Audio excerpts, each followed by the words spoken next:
Bollywood, silver screen, फिल्मी दुनिया, एक ऐसी जगह जहां पर सपने बेचे जाते हैं, एक ऐसी जगह जहां जो दिखाया जाता है वो होता कभी नहीं और जो होता है वो कभी दिखाया नहीं जाता। ये सारी बातें मैं इसलिए कह रहा हूं क्योंकि विकी कौशल और कैटरीना कैफ की शादी होने वाली है।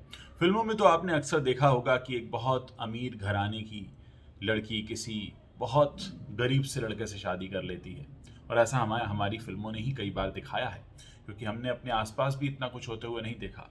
लेकिन आप खुद सोचिए कि जब फिल्मी दुनिया में शादी होती है तो बराबर से होती है, यानी जितने पैसे दूल्हे के अकाउंट में हैं उतने ही दुल्हन के अकाउंट में होने चाहिए। वो एक लेवल मैच होना चाहिए। यानी फिल्मों में जो कहानियां दिखाई जाती हैं वो अलग होती हैं। असल ज़िंदगी में जब फिल्म वाले शादी करते हैं तो वो अपने ही लेवल के हिसाब से शादियां करते हैं। इसलिए इस समय एक जिक्र बहुत ज़्यादा किया जा रहा है और एक कंपैरिजन किया जा रहा है कि विकी कौशल की नेटवर्थ कितनी है और कैटरीना कैफ की नेटवर्थ कितनी है, यानी कितना कमाती हैं कैटरीना कैफ और कितना कमाते हैं विकी कौशल।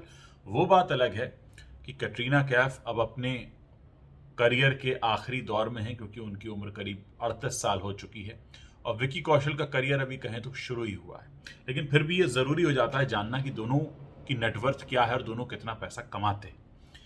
जो कंपैरिजन हो रहे हैं और जो स्टडीज सामने आई हैं उसके मुताबिक कटरीना कैफ की जो नेटवर्थ है वो करीब 224 करोड़ रुपए की है, जबकि विकी कौशल की नेटवर्थ जानकर आप हैरान रह जाएंगे।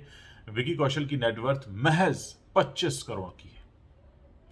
विकी कौशल को एक फिल्म में काम करने के 3 से 4 करोड़ रुपए मिलते हैं और कटरीना कैफ एक फिल्म में काम करने के करीब 11 करोड़ रुपए लेती हैं।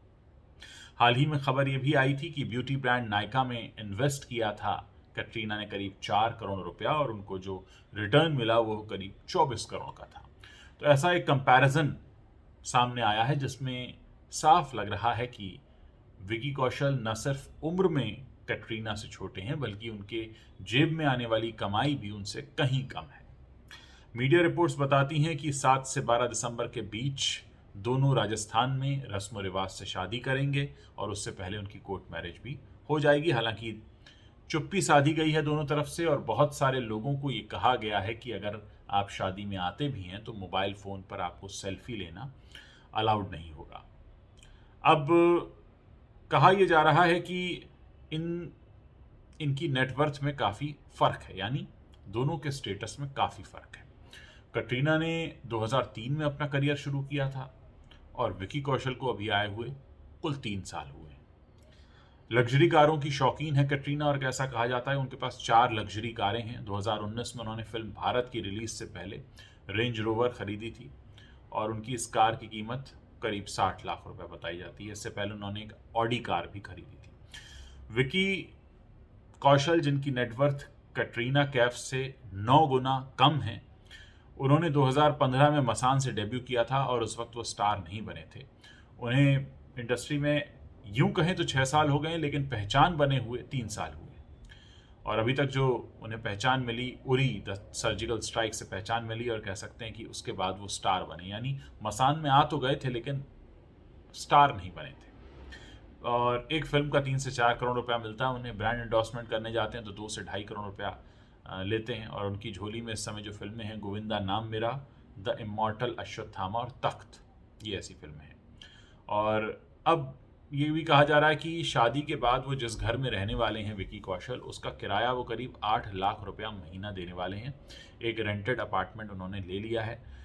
रिपोर्ट्स ये भी बताती हैं कि विकी ने ये अपार्टमेंट के लिए जो सिक्योरिटी डिपॉजिट दिया है वो करीब 1 करोड़ 75 लाख रुपए का है। और ख़ास बात ये है कि ये अपार्टमेंट उसी बिल्डिंग में है जिसमें अनुष्का शर्मा और विराट कोहली रहते हैं। तो इस तरह शादी के बाद दोनों अनुष्का और विराट के पड़ोसी बन जाएंगे, लेकिन नेटवर्थ में जो फ़र्क है वो एक काफ़ी बड़ा अंतर है। मैंने आपको बता दिया कि किस तरह से 224 करोड़ की नेटवर्थ वाली कटरीना कैफ ने चुना है अपने लिए 25 करोड़ रुपए की नेटवर्थ वाला दूल्हा विकी कौशल। और एक और बात मुझे चलते चलते याद आ गई कि जब से शादी की खबरें आई हैं तब से एक शो होता है दा दबंग। ये सलमान खान का शो है, विदेशों में जाके परफॉर्म करते हैं। इसका एक शो अभी सऊदी अरब में होने वाला है 10 दिसंबर को। यानी जिस वक्त कटरीना के शादी के कार्यक्रम चल रहे होंगे उस वक्त सऊदी अरब में होंगे सलमान खान, दा दबंग शो कर रहे होंगे। और इस शो में पिछली बार तक यानी 2019 में इसका पिछला शो हुआ था, उसमें कटरीना साथ गई थी। जाहिर है ये शादी का मौका है इसलिए वो नहीं जाएंगी, और अब इसमें शिल्पा शेट्टी और जैकलीन जाने वाले हैं।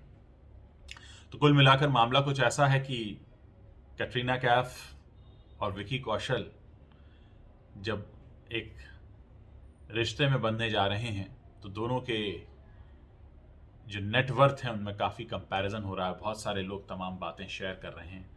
खैर, देखना ये है कि आगे कब इनकी पहली शादी की पिक्चर आती है, क्योंकि जिस तरह से हाइप क्रिएट किया गया है ऐसा लग रहा है कि इस शादी से जुड़े फ़ोटोग्राफ्स बहुत जल्द सबके सामने आ जाएंगे। क्योंकि मैंने आपको बताया कि जब किसी भी चीज़ को बहुत छुपाने की कोशिश की जाती है वो सबसे ज़्यादा फूट कर बाहर आती है। तो इंतज़ार करते हैं कि ये दो जो चेहरे हैं बॉलीवुड के, इनका जो नेटवर्थ का जो डिफरेंस है इसके बावजूद कैसे ये शादी होती है और किस तरह की तस्वीरें बाहर आती हैं। और मुझे लगता है कि जो लोगों का इंटरेस्ट है वो विकी कौशल से ज़्यादा कटरीना कैफ में है, क्योंकि कटरीना कैफ एक लंबे समय तक इंडस्ट्री में छाई रही हैं, 2003 से लेकर 2021 तक। और ख़ास बात यह है कि सलमान खान के साथ जिस तरीके के रिलेशनशिप रहे उसके बाद लोगों का ज़्यादा इंटरेस्ट है कि सलमान खान का इस पर क्या रिएक्शन आता है। हालांकि सलमान की फैमिली से तमाम बयान आ चुके हैं, उनके फादर का भी उनकी बहन का भी, कि उनको इस बारे में कोई जानकारी नहीं है। खैर, देखते हैं मामला किस तरह से आगे बढ़ता है और क्या होता है पूरा। आगे जो भी खबर आएगी मैं आपको बताता रहूँगा।